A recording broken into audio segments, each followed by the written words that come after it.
നിങ്ങളുടെ കുടുംബവഴക്കൊക്കെ അങ്ങ് വീട്ടിൽ ചെന്ന് തീർത്താ മതി. തെളിവ് എവിടെയാണെന്ന് ചോദിച്ച് വലിയ ഷോയൊക്കെ കാണിച്ചില്ലേ? ഇപ്പൊ തെളിവ് കണ്ടില്ലേ? എന്നിട്ടെന്താ ഇപ്പൊ നാവ് ഇറങ്ങിപ്പോയോ? മോളെ, മോൾ അച്ഛനോട് സത്യം പറ.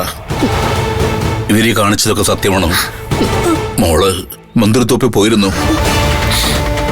പറയടി, നീ പോയിരുന്നോ? ദേവകി ചോദിച്ചത് കേട്ടില്ലേടി? ദേവകി വേണ്ട, സത്യം പറയടി, കുരുത്തം കെട്ടവളെ. അച്ഛാ, അത് ഞാൻ കൊലം മുന്തിരി വേണമെന്ന് പിള്ളേർ കൊതിയോടെ പറഞ്ഞപ്പോ ഞാൻ അവരുടെ കൂടെ മുന്തിരിത്തോപ്പ് വരെ പോയി. ഞങ്ങള് വേറെ 4 കൊലയെ പറിച്ചുള്ളൂ. കേട്ടല്ലോ, ഇയാള് പറയുന്ന പോലെ ഏക്കർ കണക്കിനൊന്നും മോഷ്ടിച്ചില്ല. കൊള്ളാം. ഇത്രയും നേരം തോപ്പ് എവിടെയെന്ന് പോലും അറിഞ്ഞൂടാന്ന് പറഞ്ഞ 2 ടീമുകളാ. ഇപ്പൊ 4 കൊലയെ പറിച്ചോളന്ന് പോലും. ഈ സ്കൂളിൽ പോകേണ്ട പിള്ളേരാ ഇവള് പുറകെ നടന്ന് വഴിതെറ്റിക്കുന്നത്. പാറുവിന്റെ ഭാഗത്ത് ഒരു തെറ്റുമില്ല. ഞങ്ങൾക്ക് വേണ്ടിയാ പാറു മുന്തിരിത്തോപ്പി പോയത്. ഞങ്ങൾ സത്യമായിട്ടും 4 കുലിയെ പറിച്ചുള്ളൂ. ഇയാള് നുണയാ പറയുന്നേ. മിണ്ടായിരിക്കടാ. ഇത്രയും നേരം നീ എന്താ പറഞ്ഞത്? മുന്തിരിത്തോപ്പ് എവിടെയാണെന്ന് നിനക്ക് അറിയില്ല, മോഷണമെന്ന് പറഞ്ഞാൽ എന്താ എന്നൊക്കെ ആയിരുന്നില്ലേ? നിന്നെ പോലെ പഠിച്ച കള്ളന്മാരെ ഞാൻ കുറെ കണ്ടിട്ടുണ്ട്.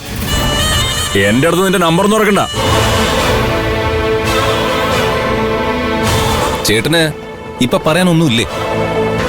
ചേട്ടാ, എല്ലാവരുടെ മുമ്പില് പാറു കള്ളിയാണെന്ന് തെളിഞ്ഞു കഴിഞ്ഞു.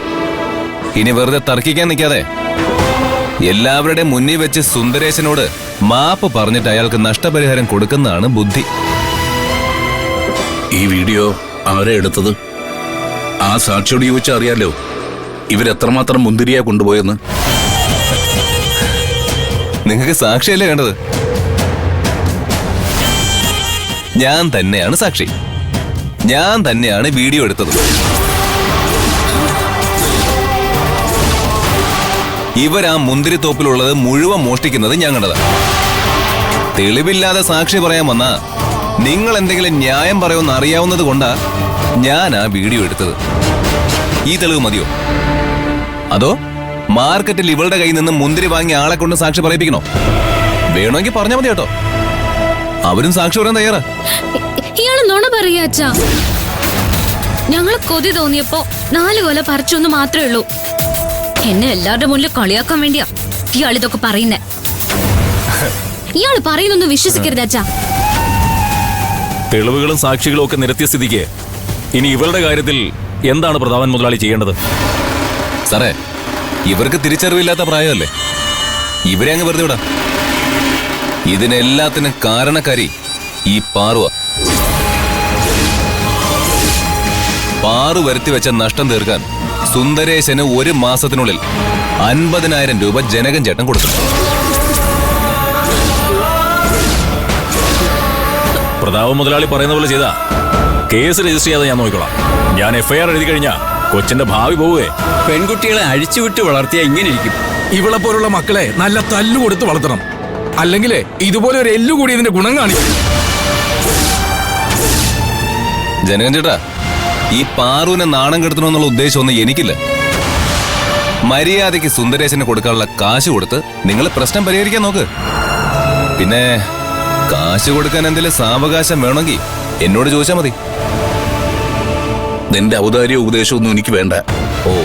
50,000 രൂപ കിട്ടിയാൽ ഈ പ്രശ്നം തീരുവല്ലോ. കടം വാങ്ങിയിട്ടാണെങ്കിലും ഒരാഴ്ചക്കുള്ളിൽ ഞാൻ ഈ പൈസ കൊടുത്തോളാം. പോരെ?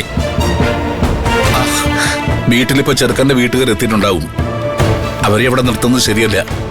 ഞങ്ങള് പോവാ സാറേ. വാ പോകാം. നിക്കണോ അവിടെ? പാവം കുടുംബമല്ലേന്ന് വിചാരിച്ച് ഞാൻ കുറച്ച് അയവ് കാണിച്ചപ്പോ താൻ അഹങ്കാരം കാണിക്കണോ? ഇതൊരു പോലീസ് കേസാക്കി തന്റെ മോളെ ഇപ്പോ അറസ്റ്റ് ചെയ്ത് ജയിലിൽ അടച്ചു കാണിക്കണോ? പ്ലീസ് സാർ, അങ്ങനൊന്നും ചെയ്യരുത്. ഇപ്പൊ തന്റെ അഹങ്കാരമൊക്കെ എവിടെ പോയി? തനിക്ക് വേണ്ടി ഇത്രയും സംസാരിച്ച പ്രതാപൻ മുതലാളിയെ അപമാനിച്ച് സംസാരിക്കാൻ തനിക്ക് എങ്ങനെ തോന്നിയിടോ? ഈ വലിയ മനുഷ്യൻ ഈ നാടിനു വേണ്ടി എന്തെല്ലാം ചെയ്തിട്ടുണ്ട്. അങ്ങനെ ഒരാളെ അപമാനിച്ചത് എനിക്ക് കണ്ടു നിൽക്കാൻ പറ്റില്ല. ഇനി ഒരു തരത്തിലുള്ള വിട്ടുവീഴ്ചയുമില്ല. പാറുവിനെ അറസ്റ്റ് ചെയ്യണം. ജയന്തി, ഇവിടെ അറസ്റ്റ് ചെയ്യും. സാർ പ്ലീസ് ഇങ്ങനൊന്നും ചെയ്യരുത്. ഞാൻ പ്രതാപം പറഞ്ഞെല്ലാം ചെയ്യാൻ സമ്മതിച്ചല്ലോ. അതിലല്ലല്ലോ കാര്യം. മോഷ്ടിച്ചു കഴിഞ്ഞതിന് ശേഷം പിടിക്കപ്പെടുമ്പോ മോഷ്ടിച്ചതെല്ലാം തിരിച്ചു കൊടുക്കാന്ന് പറഞ്ഞാ ചെയ്തത് തെറ്റല്ലതാവൂ. ചെയ്തത് തെറ്റാണെന്നുള്ളതിന്റെ എന്തെങ്കിലും ഒരു കുറ്റബോധം ഈ കള്ളിക്കുണ്ടോ? ഇവൾക്ക് ഇങ്ങനെ ഒരു വളർത്തുദോഷം ഉണ്ടാകാൻ കാരണം നിങ്ങളല്ലേ? അതിന് നിങ്ങളും മകളും കുറ്റബോധത്തോടെ നിൽക്കുന്നതിന് പകരം രക്ഷിക്കാൻ ശ്രമിച്ച പ്രതാപൻ മുതലാളിയെ പോലെ ഒരു മാന്യനെ അപമാനിക്കുകയാണ് ചെയ്തത്. ദയവ് ചെയ്ത് കൂടുതൽ വഷളാക്കരുത് ഈ വിഷയം. നമുക്കെല്ലാത്തിനും പരിഹാരം ഉണ്ടാക്കാം. ഇതിന് ഒരു പരിഹാരമേ ഉള്ളൂ. ഇവള് മുതലാളിയുടെ കാല് പിടിച്ച് മാപ്പ് പറയണം. ഞാൻ ഒരുത്തിനോടും മാപ്പ് ചോദിക്കാൻ പോകുന്നില്ല. ഞാൻ ഒരു തെറ്റും ചെയ്തിട്ടില്ല. നിങ്ങൾ എല്ലാവരും കൂടി പ്രതാപന് വേണ്ടിയാ എന്നെ കള്ളത്തരം കാണിച്ച് കുടിക്കതെന്ന് എനിക്ക് നന്നായിട്ട് അറിയാം. എന്റെ തല പോയാലും ശരി, ഞാൻ ഇയാളുടെ കാലൊന്നും പിടിക്കില്ല. വന്നത് മുതലേ ശ്രദ്ധിക്കുന്നുണ്ട്. നിനക്ക് കുറച്ച് ചാട്ടം കൂടുതലാണല്ലോ പെണ്ണേ. മുതലാളിയെ പോലെ വലിയൊരാളെ ബഹുമാനിക്കണമെന്നുള്ള ബോധം നിനക്കില്ലേ? നിന്നെയൊക്കെ അറസ്റ്റ് ചെയ്താലേ പാഠം പഠിക്കൂ. അറസ്റ്റ് ചെയ്യോ? എന്നാ ചെയ്തു നോക്ക്. പരാതി കൊടുക്കാനാണെങ്കിൽ ഞങ്ങൾക്ക് ഇഷ്ടം പോലെ വിഷയങ്ങളുണ്ട്. തന്റെ ഈ മുതലാളി ഈ നാട്ടിലെ കൊള്ളപ്പലിശയ്ക്ക് കാശ് കൊടുത്ത് അതിന്റെ പേരില് നാട്ടുകാർ എന്തുമാത്രം ബുദ്ധിമുട്ട് അനുഭവിക്കുന്നുണ്ടെന്ന് എല്ലാവർക്കും അറിയാം. ഞാനും അതിനെതിരെ പരാതി നൽകും. പോലീസിനല്ല, നേരെ കോടതിയിൽ. എന്താ തനിക്ക് കാണണോ? കാർത്തിക് മിണ്ടായിരിക്കേ. അച്ഛനൊന്നും മിണ്ടാതിരുന്നേ.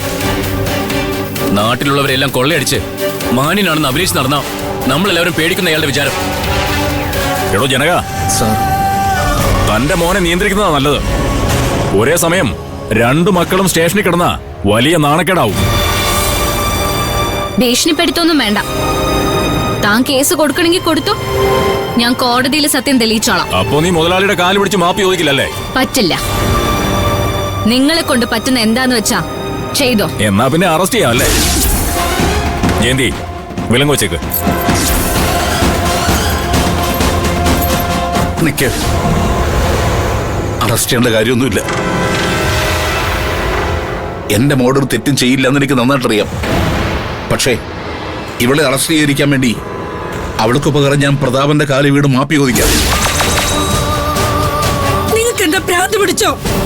നിങ്ങൾ എന്തിനാ ഇവന്റെ കാലി വീഴുന്നേ? ഇവന്റെ ഒക്കെ കാലിൽ വീഴ ഇവനെന്താ ദൈവമാണോ? ഇതിനൊന്നും അച്ഛൻ നിന്ന് കൊടുക്കരുത്. ഇവനെ കൊണ്ട് ചെയ്യാൻ പറ്റുന്ന എന്താച്ചാ ചെയ്യട്ടെ. നീ ആവശ്യമില്ലാത്ത കാര്യത്തിൽ അഭിപ്രായം പറയാൻ നിൽക്കണ്ട. ചെയ്യാത്ത കുറ്റത്തിന് അച്ഛൻ എന്തിനാ അയാളുടെ കാലിൽ വീഴുന്നത്? ഞാൻ തെറ്റൊന്നും ചെയ്തിട്ടില്ല അച്ഛാ. കേസ് കോടതിയിലോട്ട് പോട്ടെ. അവിടെ നീതി കിട്ടിയില്ലെങ്കിൽ ഞാൻ സന്തോഷത്തോടെ ജയിലിൽ പോയിക്കോളാം. എന്റെ ജീവൻ പോയാലും ശരി, അച്ഛനെ ഇവരുടെ മുന്നിൽ തല കുനിക്കാൻ ഞാൻ സമ്മതിക്കില്ല. മോളെ, ഇതിന്റെ ഭാവിയുടെ കാര്യമാണ്. നിന്റെ പേരിൽ കേസ് രജിസ്റ്റർ ആയി കഴിഞ്ഞാൽ അതിന്റെ പുറകെ നടന്ന് നിനക്കുണ്ടാകാൻ പോകുന്ന ചീത്തപ്പേരിനെ പറ്റി നിനക്ക് സങ്കല്പിക്കാൻ പോലും പറ്റില്ല. നീ നിരപരാധിയാണെന്ന് തെളിഞ്ഞാൽ പോലും നിനക്ക് കള്ളി എന്നുള്ള പേര് വീഴും. നിന്റെ നല്ലതിനു വേണ്ടി അച്ഛൻ ഈ ചെയ്യുന്നേ. എനിക്ക് നല്ലത് സംഭവിക്കാൻ അച്ഛൻ ഇങ്ങനെ തരം താഴേണ്ട കാര്യമില്ല. മോളെ, അവരുടെ വാശി തീരാൻ വേണ്ടി മാത്രമാണ് അവരത് ആവശ്യപ്പെടുന്നത്. അത് സാരമില്ല. എനിക്ക് വലുതെന്റെ കുടുംബമാ. എന്നെ ആരും തടുക്കണ്ട. ഈ നിമിഷത്തിന് വേണ്ടിയാണ് ഞാൻ കാത്തുനിന്നത്. എന്റെ അച്ഛൻ ഇതേ നാട്ടുകാരുടെ മുന്നിൽ വെച്ച് നീ നാണം കെടുത്തിയതല്ലേ? ഇപ്പൊ അവരുടെ മുന്നിൽ വെച്ച് തന്നെ നിന്നെ എന്റെ കാൽക്കല് ഞാൻ വീഴിച്ചു. എന്റെ അച്ഛൻ അപമാനം സഹിക്ക വയ്യാതെ എങ്ങനെയാണോ മരിച്ചത്, അതുപോലെ തന്നെ നീയും ഉള്ളില് വെന്ത് നീറി മരിക്കും. ദേവകി, കൈവിട്. രുദ്ര, എന്റെ മകൾ ചെയ്ത തെറ്റിന് അവളോട് ക്ഷമിക്കണം. അച്ഛാ,